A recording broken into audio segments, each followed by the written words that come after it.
So, today's little video, out in the wind again. Expensive tripods. Are they worth it? Hopefully, just behind me there, you can see I've got the bonnet, I've got the rifle improvised rest on the bonnet. So, I suppose tripods are going to be mainly hunting and PRS type events.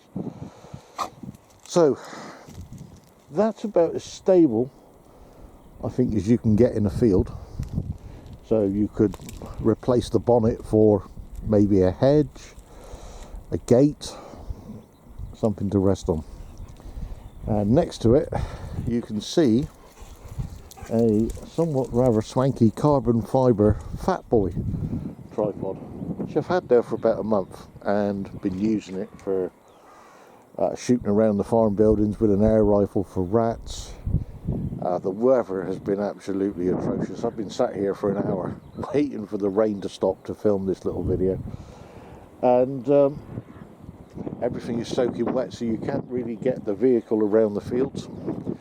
At the moment I'm in a set-aside field that is yet to be ploughed up for the spring crops, so not much damage to be done in here other than me getting stuck. So what we're going to do is a little test. We're using the Anschutz 1761 in the XLR chassis. It's got the IOR Recon on top. Magnification is set to 14. We're using run-of-the-mill SK Standard Plus with a silencer on the end too, and got a sling on it as well. And what's that? PRS Atlas bipod. So that's how it would go hunting and vermin control. So we're going to see how I do on the KYL. We just keep going until I miss, and then we're going to transfer over to the tripod and see if I get as far. So a bit of a comparison as to how stable it is. Now, shooting off a tripod does take a lot more practice. No matter how expensive they are, they're all going to be feeling a little bit wobbly if you're used to shooting prone. But with practice, you'd be surprised what you can do. So this is where it all goes horribly wrong, and I miss every one off the tripod. So here we go. Bipod off the bonnet first, then tripod. Blue, come here. So it's SK Standard Plus.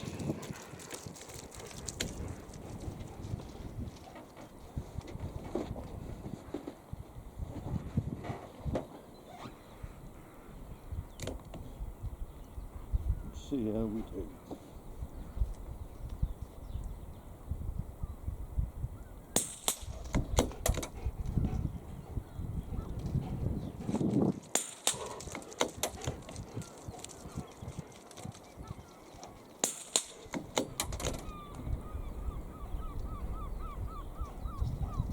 It's wobbling around. Well,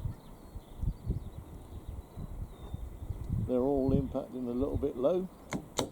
Can't believe I missed that. Distance is 56 meters.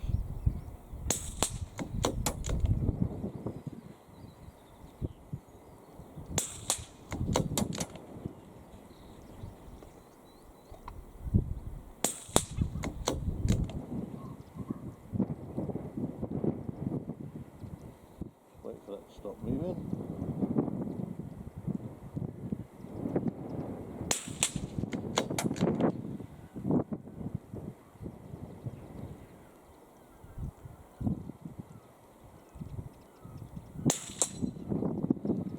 There we go.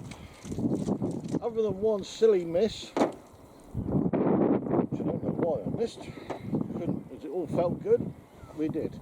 So, transferring to the tripod. Blue, come here. Now, luckily enough, this one has an arca rail built into it. Blue, come here. So here we go. We're going to lock it off for each individual shot.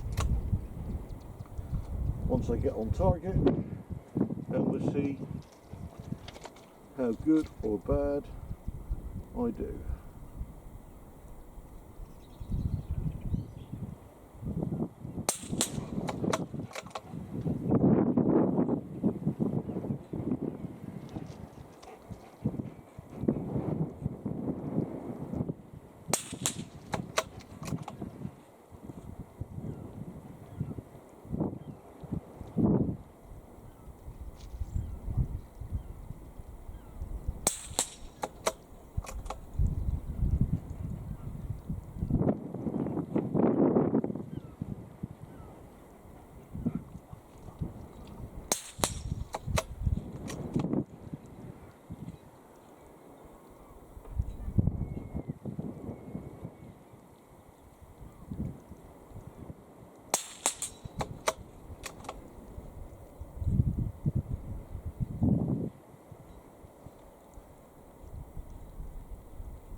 Oh, missed that one.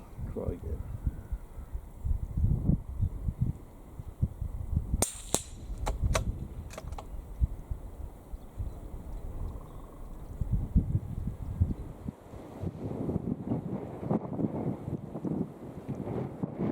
I don't know if you can hear the wind.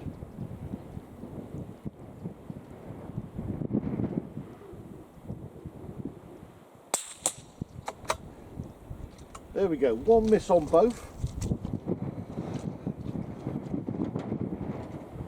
Now what I'm going to attempt to do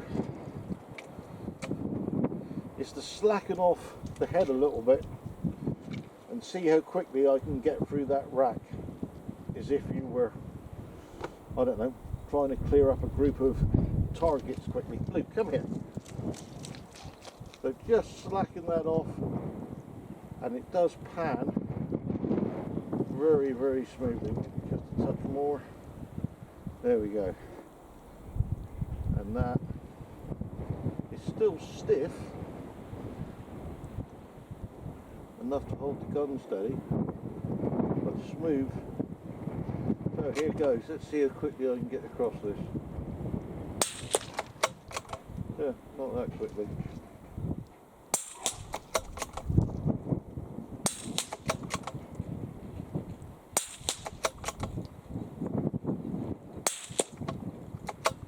It was moving, that's my excuse.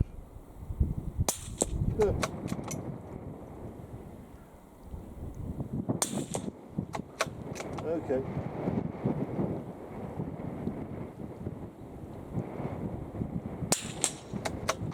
There we go.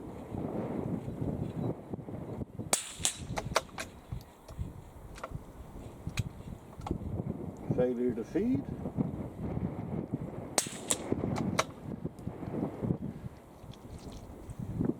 Just off the edge.